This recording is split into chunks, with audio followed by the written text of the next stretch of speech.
Dr. Evelyn Carter shielded her eyes against the searing midday sun as she stood on the edge of a parched savanna.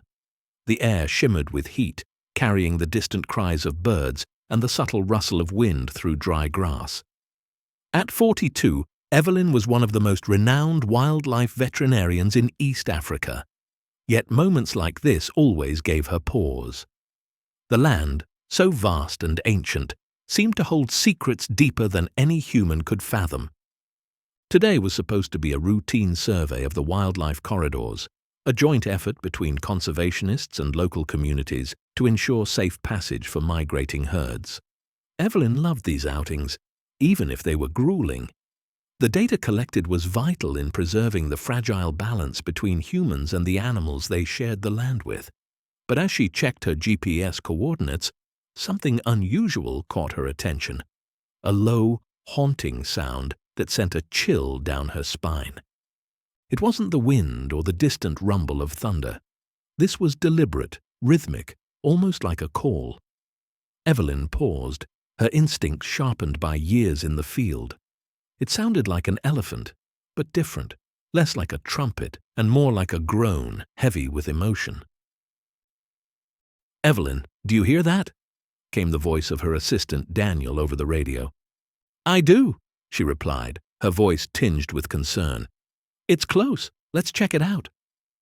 With a nod to her team, Evelyn stepped off the trail, her boots crunching against the dry earth.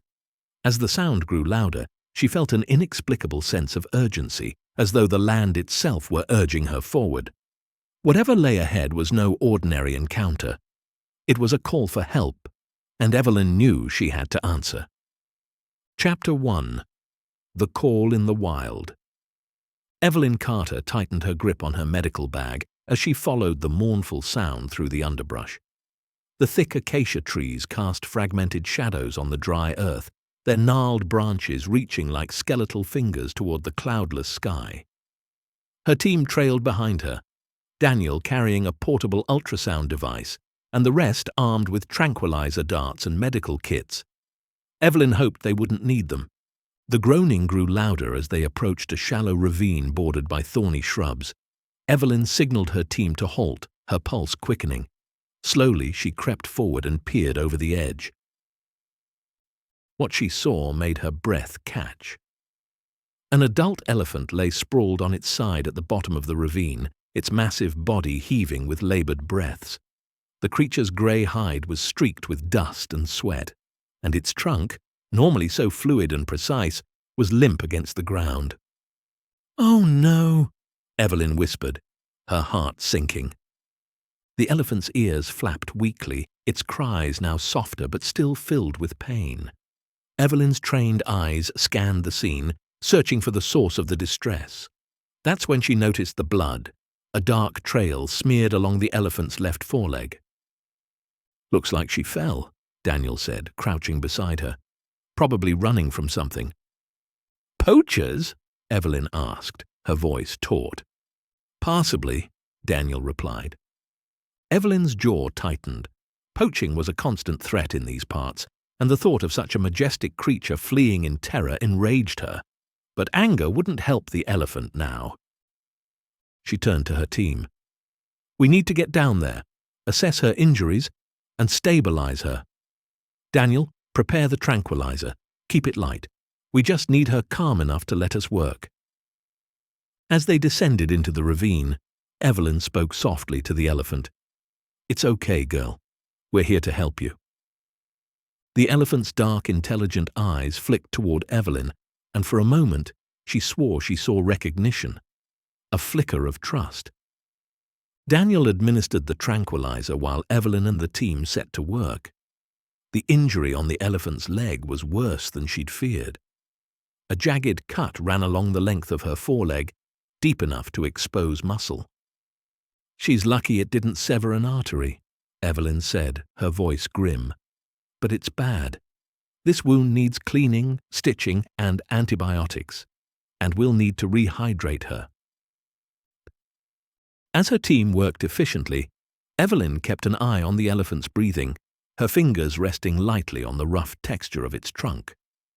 Despite the trauma, The elephant remained remarkably calm, as though it understood they were trying to help.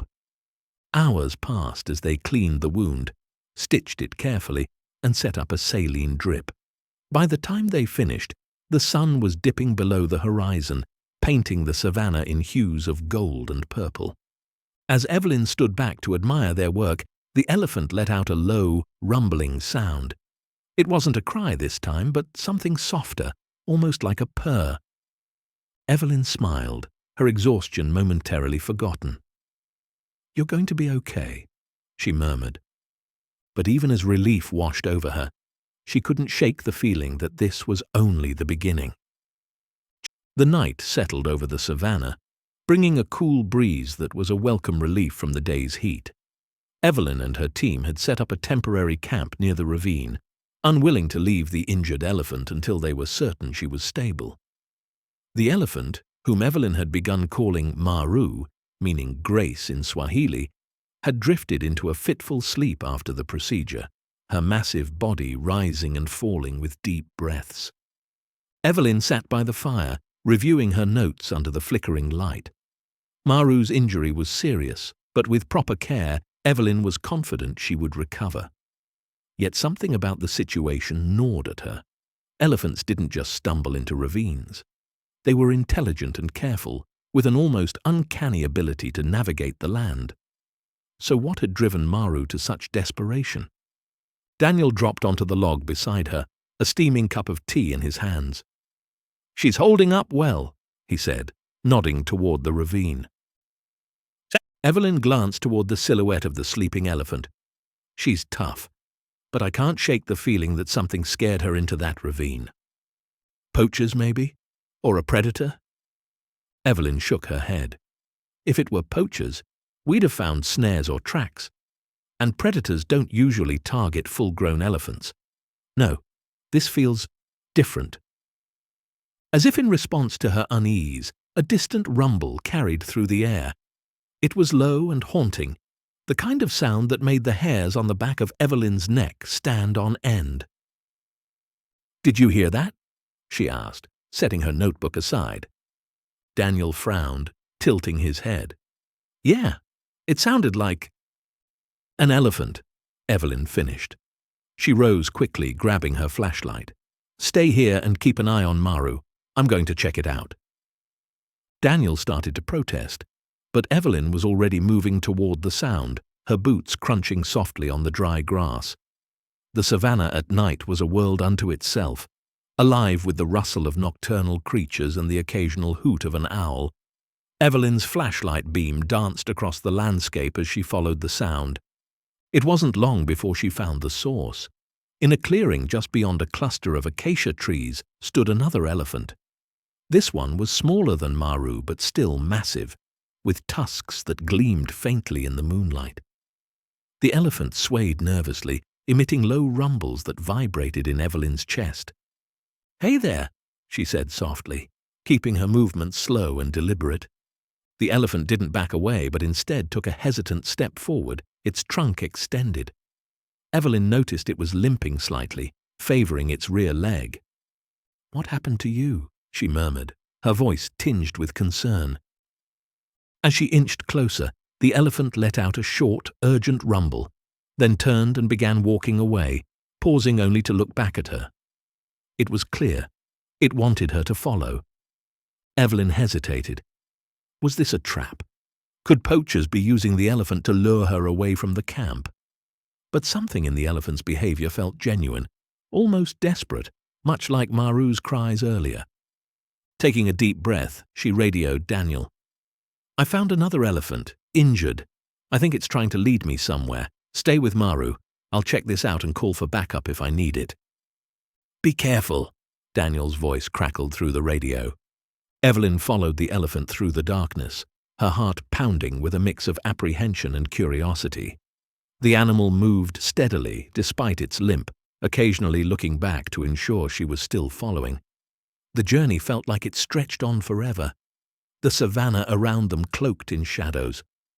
Finally, they reached a dry riverbed. Evelyn froze as her flashlight illuminated the scene before her. A small herd of elephants was gathered near the edge of the riverbed, their trunks reaching down to something hidden in the shadows. As Evelyn stepped closer, she saw what it was. A baby elephant, no more than a few months old, trapped in a muddy pit. Its tiny trunk waved feebly as it let out a plaintive cry. The injured elephant she had followed rumbled softly and nudged her forward, as if pleading for her help. Evelyn's chest tightened. This was why Maru had been running, why the other elephant had come to find her. They were trying to save the baby, and now, so was she. "All right, little one," she whispered, her voice steady despite the surge of emotion. "Let's get you out of there." Evelyn keyed her radio. "Daniel, I need the team here now. Bring ropes and the portable winch. We've got a calf stuck in a riverbed." As she knelt by the edge of the pit, the baby elephant let out a small, hopeful trumpet. Evelyn reached down, her heart aching with determination. "Hang on, little one. Help is on the way." Evelyn knelt at the edge of the pit, her flashlight illuminating the tiny, mud-slicked body of the trapped calf. The baby elephant's cries were heart-wrenching, its small trunk reaching up toward her as if begging for help. Above her, the herd rumbled anxiously, their massive forms looming in the moonlight. Evelyn could feel their distress like a tangible weight pressing on her chest. "It's okay, little one," she murmured, her voice steady but soft. "We'll get you out of there." Minutes later, Daniel and the rest of the team arrived, their footsteps hurried but careful. The portable winch and ropes were quickly unpacked, and the team surveyed the situation with somber determination.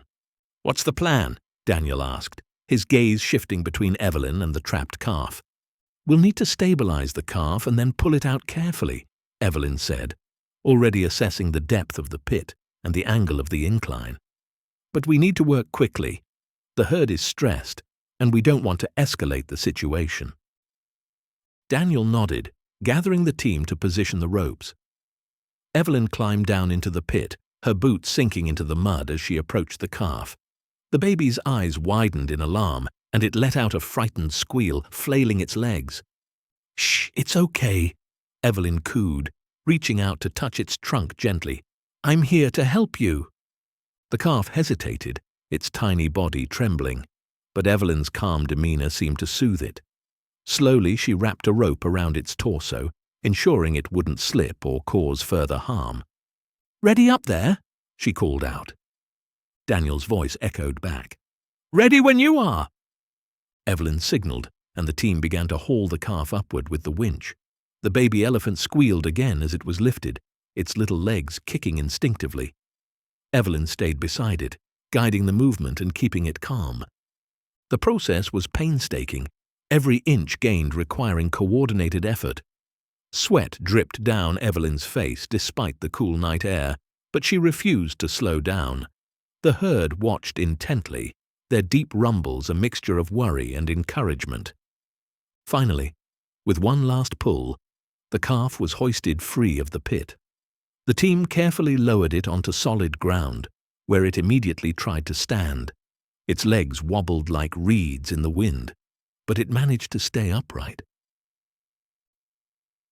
The moment the baby was safe, one of the adult elephants, likely the mother, rushed forward.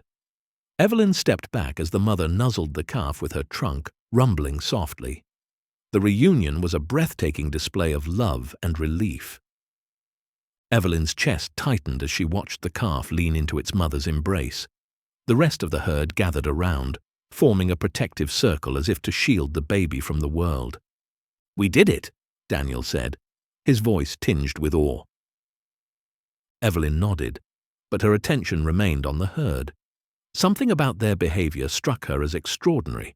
The injured elephant who had led her here was now standing apart, watching Evelyn with an intensity that felt almost human. Then, to Evelyn's astonishment, the elephant stepped forward, its trunk outstretched. It touched her shoulder gently, the gesture deliberate and filled with meaning. Evelyn froze, her breath catching in her throat. Did she just thank you?" Daniel asked, his voice barely a whisper. "I think she did," Evelyn replied, her voice thick with emotion. The herd lingered for a while, the injured elephant staying close to Evelyn as the others fussed over the calf. When the baby finally seemed stable enough to walk, the group began to move away, their massive forms blending into the darkness. Evelyn watched them go, her heart heavy with exhaustion, but also filled with a profound sense of wonder. "Evelyn," Daniel said, breaking the silence, "what just happened here?" She shook her head, unable to fully articulate what she had experienced. "I don't know," she said finally. "But I think we've only scratched the surface of understanding these creatures." As the team packed up their gear and prepared to return to camp, Evelyn felt a shift deep within her. This wasn't just a rescue, it was the beginning of something much bigger. And she knew, without a doubt, that Maru's cry and this calf's plight were part of a larger story yet to unfold. The sun rose slowly over the savannah, bathing the landscape in warm golden light. Evelyn sat on a boulder near the ravine, sipping coffee from a tin cup as she watched the horizon. The events of the previous night replayed in her mind: the baby's rescue, the mother's relief, and the injured elephant's astonishing gesture of gratitude. It wasn't the first time Evelyn had worked with elephants, but something about this experience felt different, deeper. Maru, the injured matriarch they had helped the day before, was awake now, standing at the edge of the ravine. She was clearly still in pain, favoring her injured leg, but she seemed calmer, more alert. Evelyn had been monitoring her closely, ready to intervene if necessary, but Maru had shown no signs of distress since the baby was rescued. Daniel approached, holding a clipboard and a look of curiosity. "She hasn't moved much since dawn," he said, gesturing toward Maru. "She's waiting for something," Evelyn said, a hint of certainty in her voice. "For the herd to come back?" "Maybe," Evelyn replied, though she wasn't sure. Maru's posture was unusual, not the defensive stance of a wounded animal, but one of quiet anticipation. As if on cue, a distant rumble echoed across the plains. Evelyn and Daniel exchanged a look before turning toward the sound. Moments later, the familiar forms of the herd appeared on the horizon, their shadows stretching long in the morning light. "Unbelievable," Daniel muttered. "They came back for her." The herd moved purposefully, led by the same injured elephant that had guided Evelyn to the baby. The matriarch stepped forward, her trunk raised high as she let out a low, resonant call. Maru responded in kind, her rumble carrying a note of relief. Evelyn's breath caught as the two elephants approached each other. The injured matriarch, whom Evelyn had started to call Naledi, meaning star in Setswana, wrapped her trunk gently around Maru's in a gesture of solidarity. The rest of the herd circled around them, creating a protective cocoon. "It's like they're welcoming her back," Daniel observed, his voice hushed. Evelyn nodded, but her focus was on Naledi.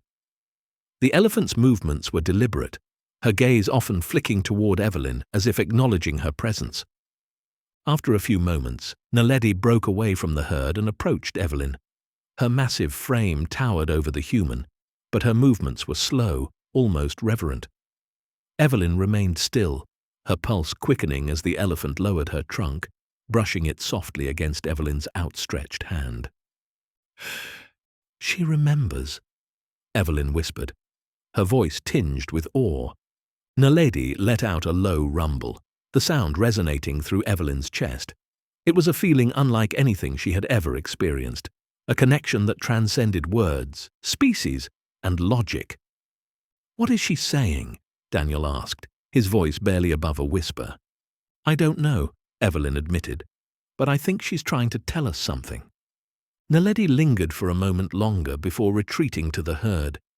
As the elephants began to move away, Evelyn noticed something peculiar. Naledi paused at the edge of the group, turning back to look at her. Then, with deliberate movements, she picked up a branch and placed it in front of her, using her trunk to press it into the ground. Evelyn stepped closer, her curiosity piqued. The branch had been stripped of leaves, and its placement seemed intentional, almost like a marker. "She's leaving us a message," Evelyn murmured. "What kind of message?" Daniel asked. I'm not sure, Evelyn replied, studying the branch. But it's deliberate. She's trying to communicate. As the herd disappeared into the distance, Evelyn felt a surge of determination. This wasn't just a chance encounter.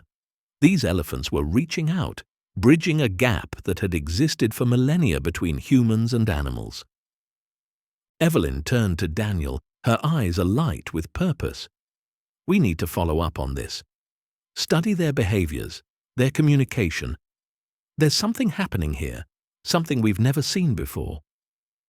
Daniel nodded, his skepticism replaced by a spark of excitement. You think we can figure out what they're trying to say? Evelyn smiled faintly, her gaze fixed on the horizon. I don't know, but we have to try. This isn't just about helping them. It's about understanding them. And maybe, just maybe, it's about learning something about ourselves too. As the morning wore on, Evelyn and her team packed up their equipment, ready to move to the next phase of their mission. But as they prepared to leave, Evelyn took one last look at the spot where Naledi had placed the branch. It was more than a marker. It was an invitation to listen, to learn, and to connect. Evelyn didn't know where this journey would lead, but one thing was certain. She was ready to follow wherever the whispers of the giants took her. The team packed up camp slowly, their thoughts lingering on the extraordinary events of the last 24 hours. Evelyn couldn't shake the image of Naledi pressing the branch into the earth, her actions deliberate and charged with meaning. It wasn't just an instinctual behavior. It was communication, clear, intentional, and directed at Evelyn. The journey back to their field station was quiet, the team lost in their own reflections. Maru had been loaded carefully into a trailer, her legs stabilized for the trip. The team's primary focus was on ensuring her recovery, but Evelyn's mind was elsewhere. Evelyn, Daniel said, breaking the silence. You've been quiet. What's on your mind? Evelyn glanced at him, her brow furrowed. Naledi, that branch, the way she looked at me. It's like she was trying to share something, but we're not equipped to understand it, yet. Daniel nodded thoughtfully. You think it's more than just gratitude? I'm sure of it, Evelyn replied. Elephants are incredibly intelligent. Their communication goes beyond sounds and gestures. They're capable of expressing emotions, ideas, even strategies. I think Naledi was trying to teach us something. By the time they reached the field station, Evelyn had formulated a plan. She contacted a colleague, Dr. Priya Mehta, an expert in animal communication and cognitive behavior. Priya's research had focused on primates, but Evelyn believed her expertise could be invaluable for decoding the elephant's actions. This sounds fascinating, Evelyn, Priya said during their call. If what you're describing is accurate, it could revolutionize the way we study and interact with elephants. I'll be on the next flight out. With Priya's arrival imminent, Evelyn turned her attention back to Maru. The elephant was resting in a makeshift enclosure, her wound cleaned and dressed. Evelyn observed her closely, looking for signs of improvement. But something unusual happened that evening. Maru, who had been relatively still since her arrival, stood suddenly and let out a low, resonant rumble. The sound echoed through the field station, sending a shiver down Evelyn's spine. What's she doing? Daniel asked, stepping into the enclosure. I don't know, Evelyn replied, her eyes narrowing as she watched Maru. The elephant raised her trunk, swaying it gently in the air as though searching for something. Then, as if on cue, a distant rumble answered. Evelyn and Daniel froze. That's Naledi, Evelyn said, her voice barely a whisper. Daniel grabbed the binoculars and scanned the horizon. They're close. Sure enough, the herd appeared moments later, their massive forms silhouetted against the fading light. At the front was Naledi, moving with determination. The team watched in awe as she approached the enclosure, her eyes locked on Maru. This is incredible, Evelyn murmured. Naledi stopped just outside the fence and let out a low rumble. Maru responded immediately, her own call rising in strength. It was a conversation, an exchange of sounds that Evelyn could only begin to interpret. Priya arrived just as the sun dipped below the horizon, stepping out of the vehicle and into the extraordinary scene. "This is even more remarkable than you described," she said, her voice tinged with awe. Evelyn turned to her. "Priya, we need to figure out what they're saying. This isn't random. There's a system, a structure to it." Priya nodded, already pulling out her recording equipment. "We'll start by capturing every sound and analyzing the patterns. If there's meaning in these exchanges, we'll find it." As the team worked late into the night, recording and observing, Evelyn felt a deep sense of purpose. The bond between these elephants was undeniable, their communication rich and layered. And now, for the first time, humans had been invited to listen. Naledi stayed close to the enclosure until dawn, rumbling softly to Maru. Her presence seemed to calm the injured matriarch, who rested peacefully despite her wounds. It was a powerful display of loyalty and care, one that moved everyone who witnessed it. By morning, Priya had already begun analyzing the recordings. "There's a rhythm to their sounds," she explained over breakfast. "It's not just emotional, it's informational. Each rumble is unique, like a word in a sentence." Evelyn leaned forward, captivated. "Do you think we can learn to respond?" "I don't see why not," Priya said with a determined smile. "If we can identify patterns and meanings, we might be able to communicate back." As the sun climbed higher, Evelyn walked out to where Naledi still stood. The elephant looked at her, her gaze steady and piercing. "I'm listening," Evelyn said softly.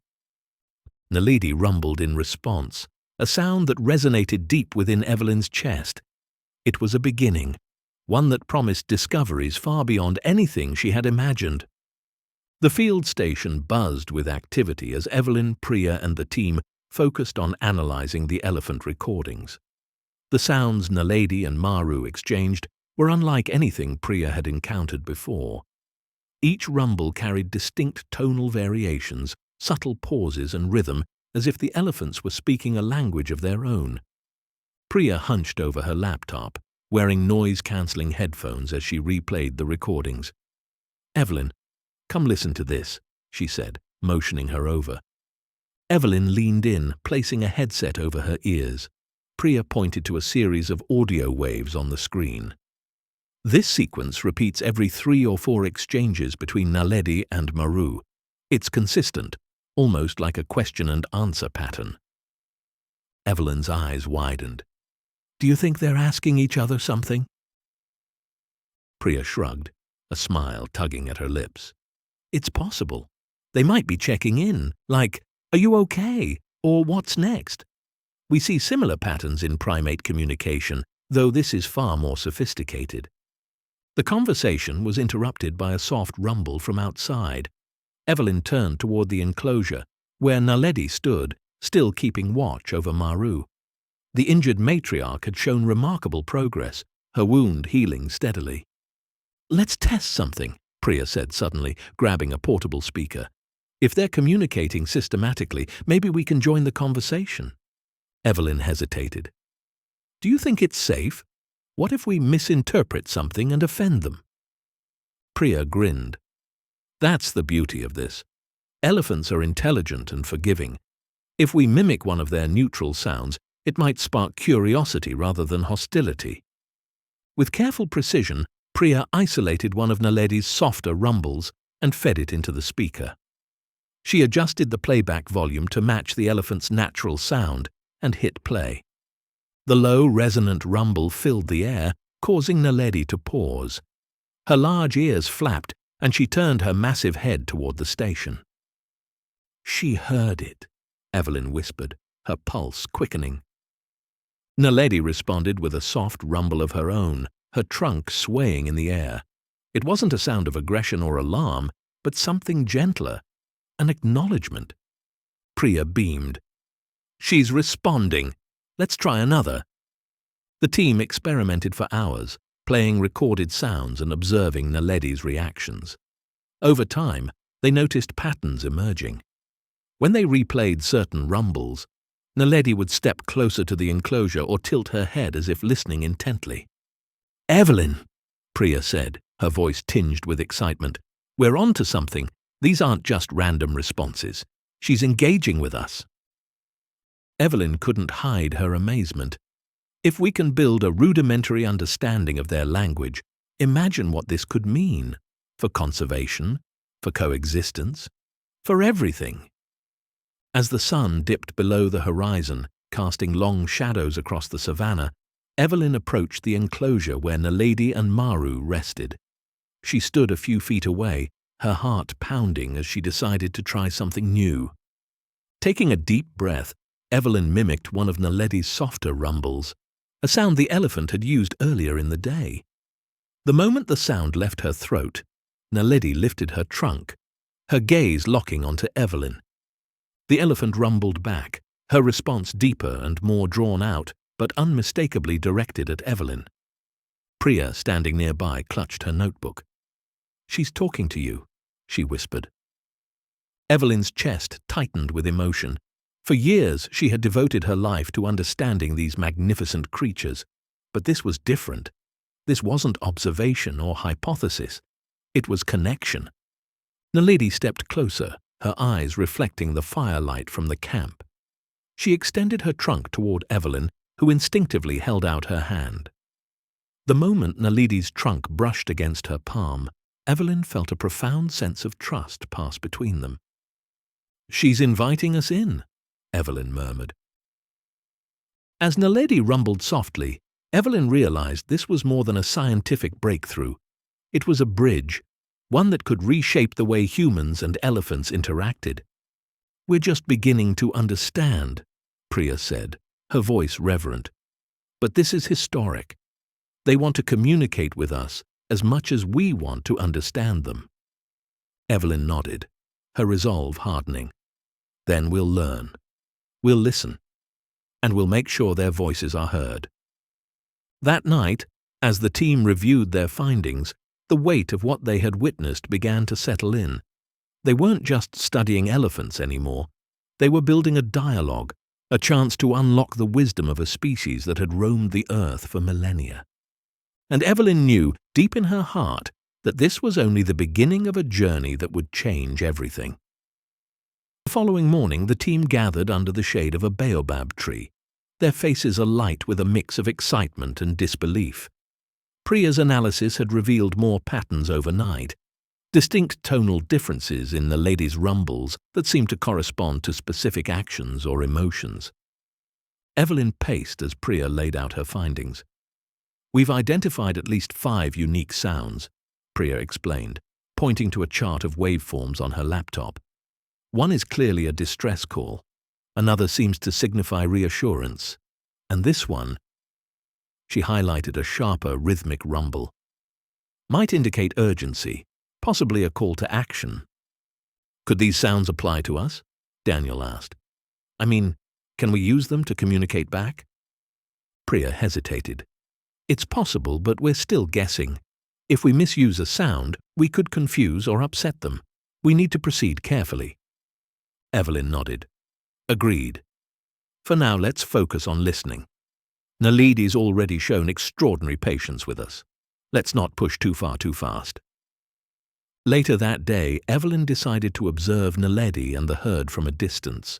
She found them grazing near the field station, Maru staying close to Naledi, while the baby calf explored nearby. The scene was serene, but Evelyn's focus sharpened when she noticed Naledi breaking away from the group.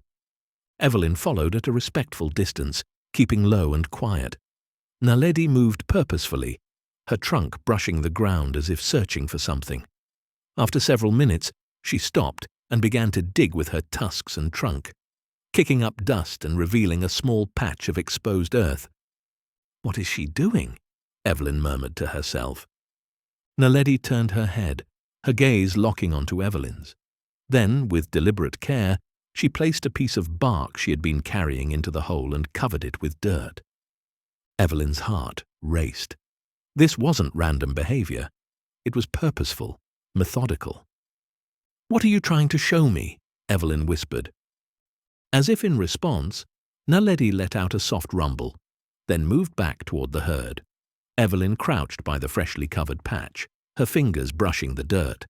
She marked the location on her GPS, determined to investigate further. Back at the field station, Evelyn shared what she'd seen with Priya and Daniel. "She buried something," Evelyn explained. "I think it's significant, but I don't want to disturb it without understanding her intent." Priya frowned thoughtfully. "It could be a message, or even a memory. Elephants have remarkable recall. Maybe she's marking something important." Evelyn leaned back, her mind racing. "Whatever it is, Naledi wants us to notice it, and I'm starting to think she knows we're capable of understanding."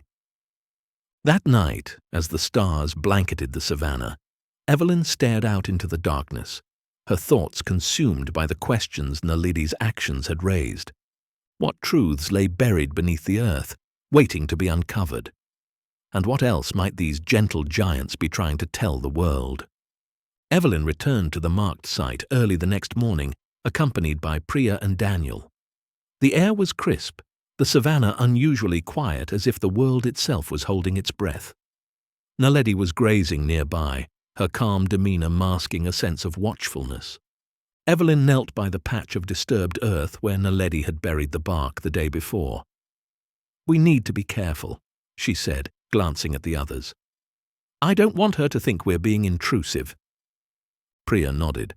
"Agreed. Let's observe her reaction as we uncover it." With a small spade, Evelyn began to dig gently. Naledi lifted her head, her gaze steady but unthreatening. She let out a soft rumble, and Evelyn paused, her heart pounding. "She's not stopping us," Daniel said quietly. Evelyn continued, moving cautiously.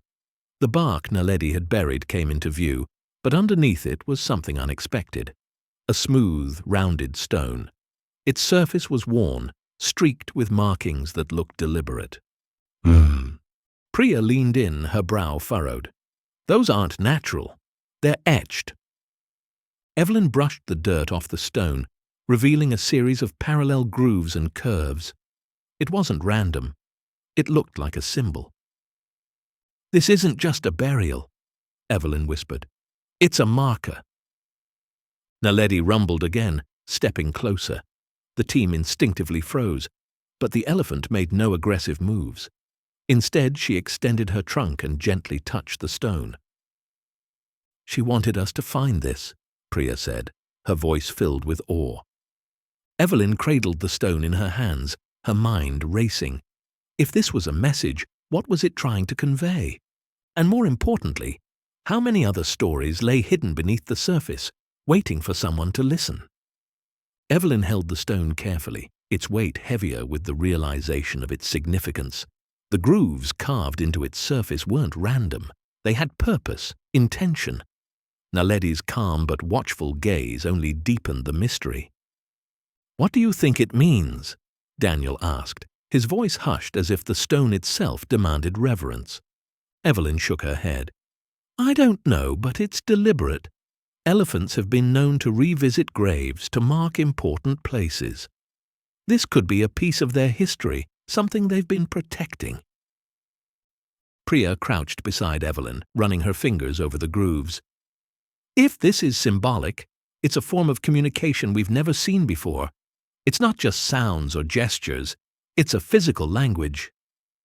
Naledi let out a low rumble, her trunk swaying gently. Evelyn glanced up, meeting the elephant's gaze. "She's guiding us," Evelyn said softly. "This isn't just about survival. It's about understanding." They placed the stone back where they had found it, careful to respect its original position. Naledi watched intently, but made no move to stop them. Once the dirt was gently packed over the spot again, she rumbled and stepped back toward her herd, as if satisfied with their actions. "We're not just observers anymore," Priya said as they watched Naledi rejoin the others. "We're part of their world now." Evelyn exhaled slowly, the weight of that statement settling on her shoulders. If this is how they pass knowledge, if they've been trying to communicate with us for centuries, we have a responsibility to listen. and to share their story. As the sun climbed higher, Evelyn's resolve hardened. The etched stone was just the beginning, a fragment of a greater story waiting to be uncovered. And she knew Naledi held the key. The discovery of the etched stone lingered in Evelyn's mind long after the team returned to the field station. It wasn't just an artifact. It was a doorway, a hint of a deeper intelligence, a culture carried by these majestic giants. Naledi's actions stayed with her too. Every rumble, every glance, and every deliberate movement spoke of trust, a bond forming between species that had long lived side by side but never truly connected. That evening, Evelyn sat outside, her notebook open but untouched. The stars stretched endlessly above, and the low rumbles of the herd carried across the savannah like a song. Priya joined her, sitting silently for a moment before speaking. "We've crossed a threshold, Evelyn. This isn't just about conservation anymore. It's about recognizing them as equals in their own way." Evelyn nodded, her gaze fixed on the darkness beyond the camp. "We have to keep going. If they've been trying to communicate, if they've been waiting for us to listen, then we owe it to them, and to ourselves, to understand."